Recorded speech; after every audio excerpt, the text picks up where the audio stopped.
So I bought this random motherboard off Facebook Marketplace with zero info. There was no CPU listing, no RAM specs, no nothing. So today we're going to be tearing it down, figuring out what's inside, and pushing it with some classic games to end benchmarking it. Now let's see if this thing was worth it.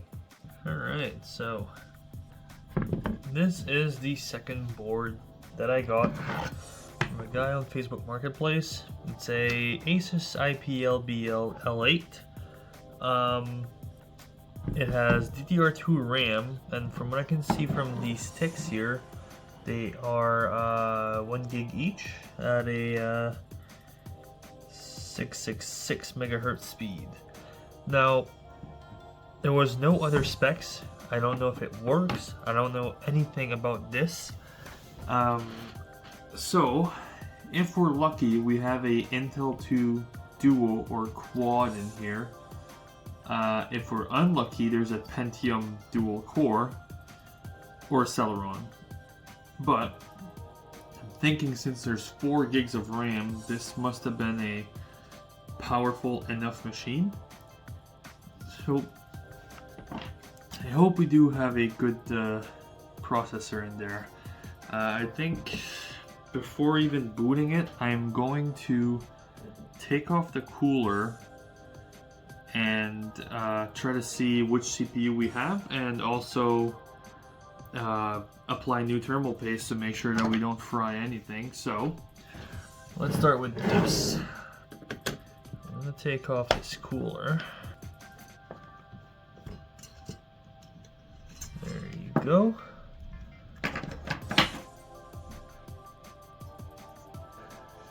This is unfortunately a Pentium dual core. So it's not the best, but we'll do with what we have. So 1 gig of RAM. Oh, this is a 2 gig of RAM, so we have 3. 2 gig of RAM again,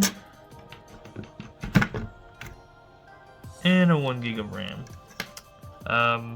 If we take a quick look at the board, it doesn't seem like any capacitors are bad or anything like that. So it should work pretty good. Yeah, this board looks clean enough. Yeah. So it's a Pentium dual core 2.6 gigahertz. And then I see 2M. I don't know if it's 2 megabyte cache. I don't know. It might be a 2 megabyte cache. I think the Intel 2 core, Intel 2 Duo, sorry, had a 4 or 6 megabyte. So, yeah, unfortunately, it would have been way better, but it would be a upgrade we could do later on if you guys want to see that. It's something we could do. Alright, that looks clean enough. We will put some thermal paste back.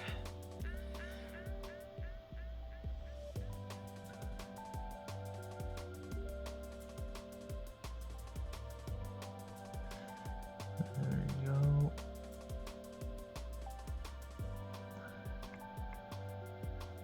Seems good to me.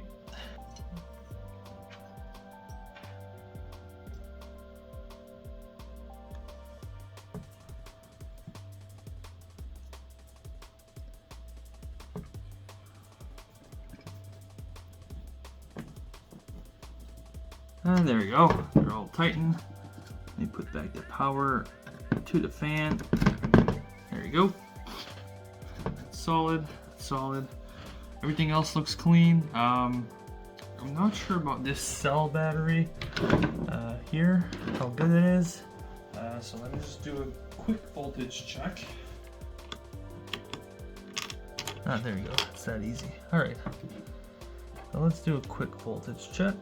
Positive, negative, 2.922, so the cell is actually fine. I think there's supposed to be 3 volts, so just to be safe, I am gonna swap it with a new battery, even though I think it would have been fine, but since we're here, might as well.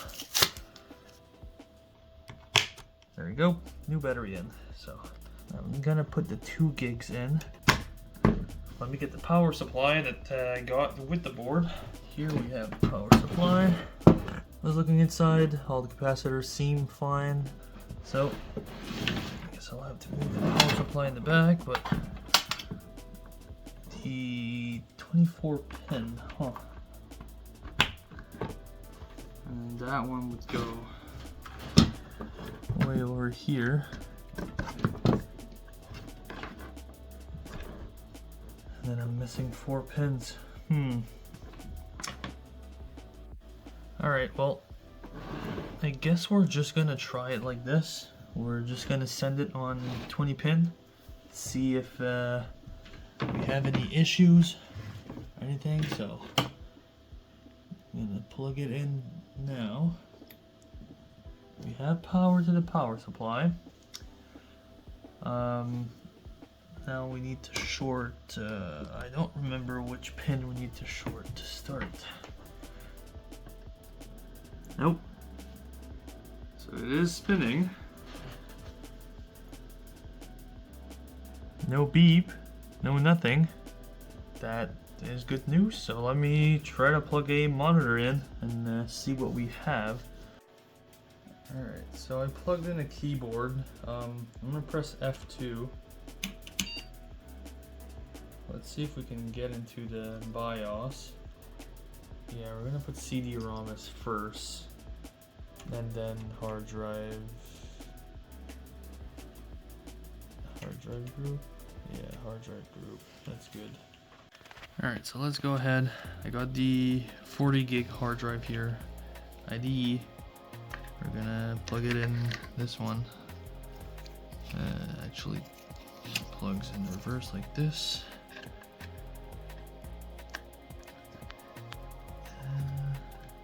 Actually, I am dumb. This is not a IDE. This is for floppy drives, so it doesn't fit into this. They're a bit smaller, which means I don't have a hard drive for this system. I do have a disk drive here, DVD drive. It's SATA, so that one will work because I have 2 cables. But I mean, guess I could take the SSD from my laptop because I don't have anything else. I don't have any other hard drives or anything, and I don't have the adapter. So let me get that. So we have my laptop here. I don't really use this one anymore. It is the battery's dead on it. It lasts maybe like 15 minutes. So I have a new laptop now, but I was keeping that one. Okay, so this screw is removed. I'm trying to see if there's anything blocking us.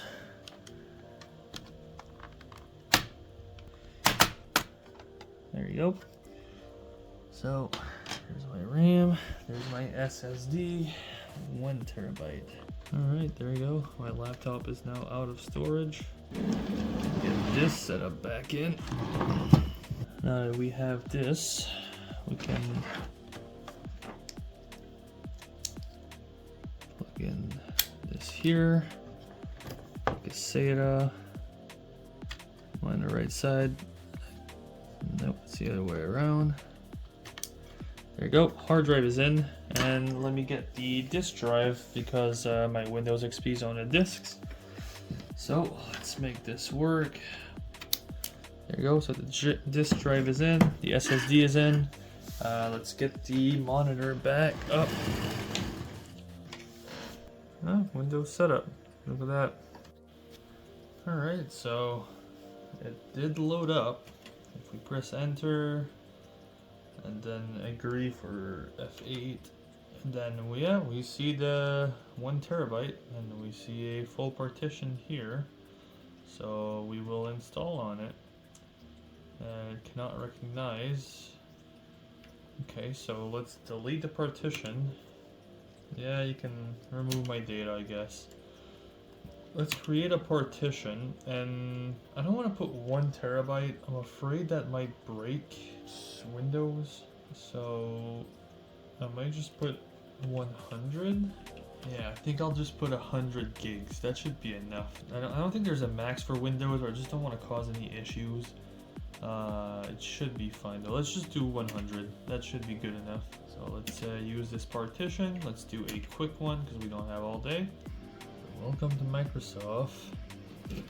Let's set up the.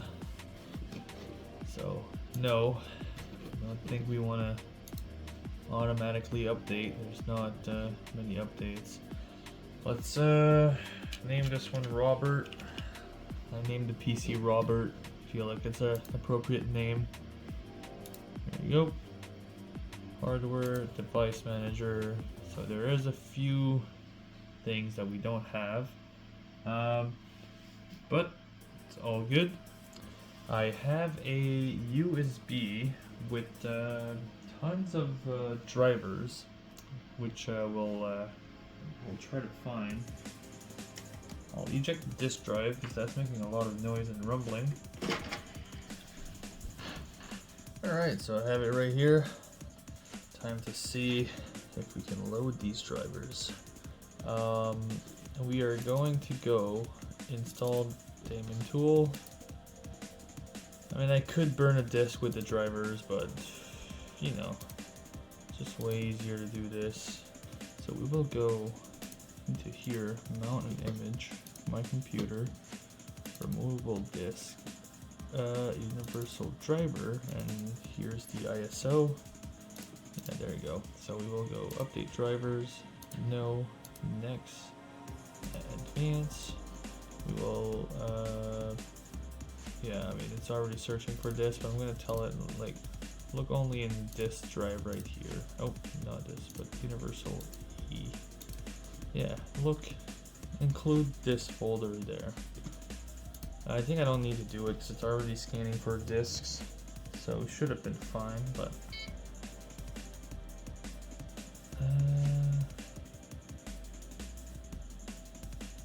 I will continue anyway. I'm sure it'll be fine. Okay, well, maybe it is broken. I feel like it should work. I don't understand why. It doesn't want to install it. Okay, well, we'll do the other ones. So, Ethernet controller, which doesn't really matter. It's not like I'm gonna plug this in. Not find software. Okay, let's include search location now. Huh. It doesn't have it. Okay. Okay, so we don't have video drivers. Okay, let's see what else we can do without messing up the computer too much. So I'll do a shutdown and I will show you what I have next. This is a, it says on the sticker, the Delphinus 210 M04, which is based off the Radeon 4250, I think. Okay, it is based off the Radeon 4650. So that should give us some better display. So coming straight from the GPU. Let's see if we can find some drivers on the E drive. It has no idea what this device is.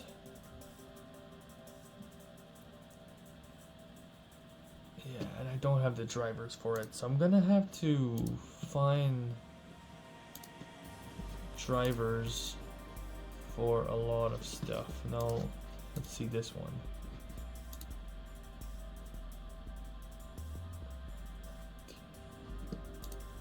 Is it? Video driver not found. Okay, so we're gonna have to find some drivers for the card, but so let's try the 811. Might as well. As long as we can get some drivers going for the graphics card. Come on, don't fail. Oh, oh. Oh, let's restart. Okay.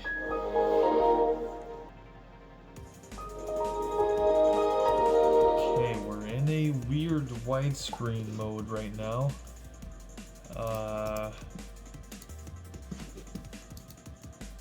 Yeah, it changed the resolution, but it does detect the ATI Radeon HD 4650. This is good. Let's put it back to the square resolution, because the timing was not set properly on that screen and it did not look good. Alright, so let's keep these settings. Alright, so it is the next day now. I've just got back from work about half an hour ago. Found a lot of benchmarking tools, so we can try to benchmark and see how the system runs. Alright, so let's see. We have some files. Does it say what version of DirectX we have? Oh, 9 right here. Yeah, so we have 9.0C. Okay, that's good. Display, so it does detect the Radeon, and it does detect 1 gig of VRAM, which is pretty cool, because I found some versions online and they only had 256. And we have Direct Draw, Direct 3D, and AGP texture acceleration. All the acceleration, that's good. Okay, so let's do just some quick tests. So this is the score, and now anytime we're gonna test a PC, because I'm planning to try to test as many as I can, we have a score right here that we can compare. So we have all of this here. Options. There's game detail low. Yeah, let's put that to high. Yeah. And then we have all these tests. I have no clue what they are. Estimated time 10 minutes. So let's run a benchmark on this. So starting off with 3D Mark 2001. This is a DirectX benchmark representing the early 2000s hardware. And as expected, the system handles this extremely well. We can see from the frame rate, the performance is really smooth. There's no slowdown, no nothing. This is the kind of result that you want to see from older titles like this. But yeah, no, as we can see from the screen, pretty good FPS the whole time, always over 150, sometimes pushing into the high end 250. So for this, we get the score of 28,695, which is a really strong result for this kind of system. Moving on to 3D Mark 03, we step into the DirectX 9 territory. This is where the GPU starts to matter a lot more. We can see that the performance drops slightly compared to 2001, ranging around from 60 to 100 FPS. But the system runs very smooth overall. Now, unfortunately, I did not record the FPS counter at the bottom of the screen, but I got a capture card to fix that. And yeah, this is a good sign for early DirectX 9 games. And the final score is 16,659, which is a very respectable result for this class of the GPU. The 3D Mark 05 pushes things further with more advanced lighting and shader effects. At this point, both the CPU and the GPU are under noticeably more load. The GPU should be still pretty good. As we can see right here, the FPS is stable and we have a pretty good amount. But we can really tell that the CPU is struggling. If we compare the frames from this scene right here and then switching to CPU, lower resolution, as we can see, the frame rate is atrocious. So yeah, the CPU is slowing us down, which is why I have in mind the idea to upgrade to a better CPU, which is coming up in the next video. But for now, as we can see, it's starting to struggle a lot more, and this is the type of result that we can expect from the hardware of this time. So to conclude with Mark 05, we get a score of 10,530, which is pretty much where you expect a system like this. The 3D Mark 06 is where things get significantly more demanding. Initially, the CPU test wouldn't even complete. This is it right now. We're getting about one frame every few minutes. But I don't know why, but I think the CPU crashed or one of the core failed. I got this error right here. And then I was looking at Task Manager, one of the cores seemed stuck completely, so I just rebooted, and then I did the video test, and everything was fine from there. So for the video test, we got around 20 to 30 FPS, which is pretty good. This is the type of result, again, that you'd expect from this machine. It's much closer to the late XP era games in terms of load, so it's a bit more demanding. But what's interesting is I put a 24-pin power supply on the motherboard, and I completed the CPU test, and it did work, and it was a bit better this time. So if we look at the scores here, I don't have a CPU score, so I didn't give a final score, but I redid it again, and I got a score of 6019, which is actually not bad considering the hardware. So for a system of this class, these results are actually quite solid. I went ahead and went online to calculate the average percentile, and I found out that the CPU is the bottleneck, because as we go into higher demands from newer benchmarks, the scores suffer a lot more, which it's gonna be really interesting to replace that CPU and see how the scores improve. But overall, benchmark scale pretty much as expected, but benchmark tests can only tell part of the story, so let's move on to some gameplay performance. Alright, so to start off with, we have Oblivion. Now this ran at a pretty good FPS, averaging around 50 on the max graphic and anti-aliasing times 8. No issues, especially on the inside, like dungeons like this. It ran perfectly fine at around 60 FPS. As you can see, the gameplay is pretty smooth. Everything is working fine. There's no hiccups, no nothing. The low FPS that I showed in the beginning was probably when loading something, so it might not be accurate. But as you can see from this gameplay, everything's pretty good. There was one issue at the start where the king had a weird shadow on his face like this here. This might be due to weird drivers or just the GPU not working properly with the OS, which is possible for that era. But except from that, there was any issues. The performance indoors, as I said, it was really solid. Frame pacing felt smooth, no stuttering, no weird hitching. Now, this is where it starts to be a bit more demanding on the system when you go outside. So immediately you can see that the FPS is a bit lower, around the 30s, high 40s. But yeah, this is normal with all the vegetation, the lighting, and the draw distance, so it adds up really fast. But it's still really playable, and it's really smooth on the indoors as well. So that's the... We could say that that's the expected behavior for Oblivion with the hardware from that time. So you could probably tweak a bit of the shadows, some draw distance to stabilize this. But honestly, for max setting on this hardware, I think it's totally fine and playable, and it would have been perfect at the time. So next up is Stalker, and this is running with full dynamic lighting enabled, and this is important because that would absolutely destroy weaker GPUs at a time, so this is the worst case scenario for this card, pushing an average of 37 frames, which is actually pretty good since the minimum is only 29, so we have a pretty decent frame pacing. It's not perfectly smooth, but it's very playable, but the GPU and the CPU are being pushed to the absolute limit in this game. I think the frame rate's a bit weird on the capture, but that might be my fault, the way I was recording. But yeah, the PC is doing really well for the time. I didn't expect it to run this well, especially with dynamic lighting. It changes a whole lot on how hard it is on the hardware. I did see a bit of frame drops, especially when pushing the effects to the max, like next to an entity, like this one that we're about to see in the tunnel. Throwing the boats at them really put a drop on the FPS there. As you can see, we saw like 25. But I was really surprised with how the hardware was performing, and now we will move to the next game. Alright, let's switch gears a little to something a bit more CPU heavy. Now this is Supreme Commander. This game is famous for slowing down as the battle gets bigger. At the start, the performance is great, as you can see right here on the screen. The smaller number of units, everything is smooth and responsive, averaging at around 48 FPS, which is pretty good.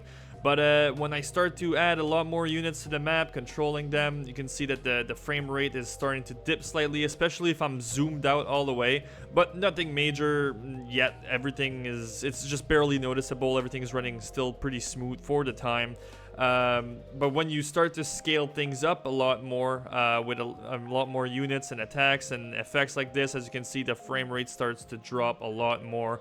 But it's still playable. I think that's a good sign for the system. If we were to have that at the time, I think it would be perfectly fine. This is how it would behave back in the day, and even having high-hand battles in this, you would still have a playable FPS. So for RTS fan, it's totally playable. Just expect to have a little frame drop when with larger army. Alright, and now it's time for the real test, the famous will it run Crysis? And the answer is yes, but badly. So here we have everything on high settings and anti-aliasing on 8x, and we can see that it's really pushing the limit on the hardware with an average FPS of 13. I would deem this not playable at these settings. The GPU and the CPU are completely maxed out, but surprisingly it is still pretty stable at the average FPS of 13. The best course of action would be to lower the graphics on this hardware, which is what I did. So the next step I did was removing the anti-aliasing and just putting it to off, and with that we got an average FPS of 23. Right away that's an increase of 10 FPS on the average, which is definitely playable. But with a minimum of 9 FPS, it might not be the best thing, since you could probably be seeing these lows in high action moments where you need to be precise and you need the frames, right? So it's not ideal, but as you can see, it is playable. Now dropping down the settings to medium, this is where it makes a bit more sense. So we are getting on average 36 FPS and up to a max of 101 frames, which is surprisingly high for also having a low of 21. But if I had a PC in this era, these were the settings that I would probably choose. It's way smoother, way more playable overall, and it gives a better experience. You do lose a bit of the visual fidelity, but honestly, it still looks pretty good. So yeah, it can run Crysis, just not at max setting. Medium is definitely the sweet spot for this hardware. So overall, this system performs pretty much how you expect for late 2000 hardware. Older titles run great, but it is more demanding on the ones, on the newer ones, and it needs a bit of tweaking. But nothing here is unplayable, which is honestly impressive.